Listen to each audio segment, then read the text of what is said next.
Amar Akbar Antony 1977 की भारतीय हिंदी भाषा की मसाला फिल्म है जिसका निर्देशन और निर्माण मनमोहन देसाई ने किया और कादर खान ने लिखा।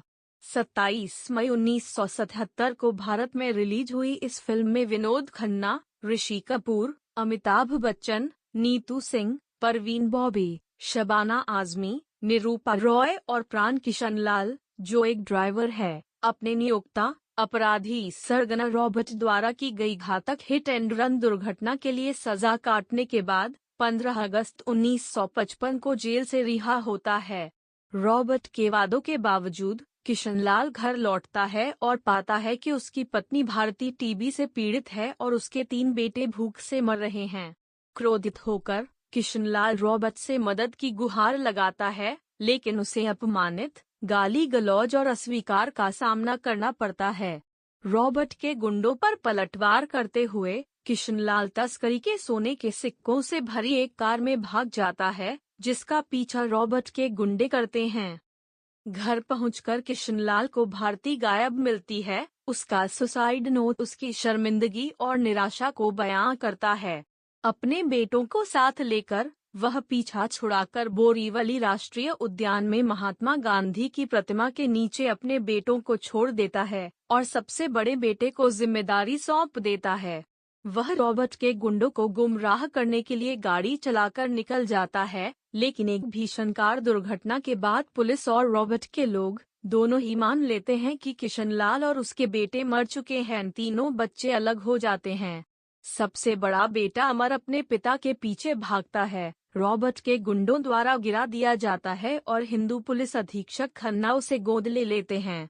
मझला बेटा एंटनी अपने रोते हुए छोटे भाई के लिए खाना ढूंढने जाता है। अकेला छोड़ दिया गया राजू, दयालु मुस्लिम दर्जी इलाहाबादी को मिल जाता है और उसे गोद ले लेता है। लौटने पर जब एंटनी को कोई नहीं मिलता तो वह पास के एक कैथोलिक चर्च के बाहर तूफान से बचने के लिए छिप जाता है और थकान के कारण सो जाता है। पादरी फादर गोन्साल्विस उसे और भारती का सुसाइड नोट देखते हैं और उसे गोद ले लेते हैं। दोनों का पालन पोषण उनके दत्तक पिताओं के धर्मों में होगा, हिंदू, इस्लाम और ईसाई कहीं और। भारती तूफान में फंस जाती है और एक गिरती हुई शाखा से अंधी हो जाती है, अपने बेटों को छोड़ने की दैवीय सजा। श्री इलाहाबादी उसे बचाकर घर ले आते हैं, लेकिन राजू को उसके पास नहीं देख पाती। घर पर उसे बताया जाता है कि उसका परिवार मर चुका है। किशनलाल कार दुर्घटना से बच निकलता है और रॉबर्ट का सोना ढूंढ लेता है। वह खाली पार्क में एक अमीर आदमी बनकर लौटता है। वह अकेलेपन से व्याकुल है। 22 साल बीत जाते हैं। भारती, जो अब एक फूल विक्रेता है, एक चर्च के बाहर एक हिट एंड रन दुर्घटना का शिकार होती है और उसे पड़ोस के शराब लाइसेंसधारी एंटनी द्वारा एक निजी अस्पताल ले जाया जाता है। राजू, जिसे अब अकबर कहा जाता है और जो एक लोकप्रिय कव्वाली गायक है, डॉक्टर सलमा अली के साथ रोमांस करने के लिए अस्पताल में है क्योंकि उसके क्रोधी पिता तैयब अली उसे पसंद नहीं करते हैं।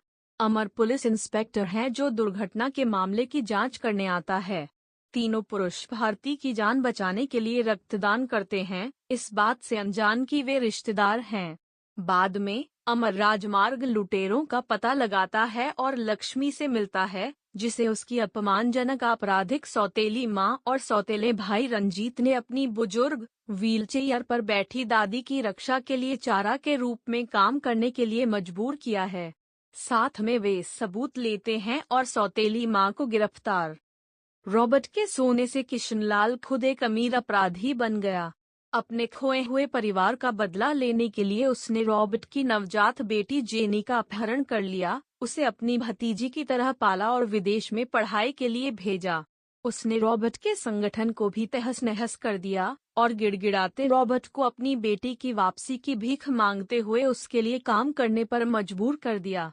तस्करी के एक अभियान के बीच किशनलाल के गिरोह पर पुलिस का छापा पड़ता है। इसी अफरा तफरी में रॉबर्ट किशनलाल के तस्करी किए हुए सोने से भरा एक टोकरा ले लेता है और सुपरिंटेंडेंट खन्ना, अमर के पिता, को गोली मारकर बुरी तरह घायल कर देता है।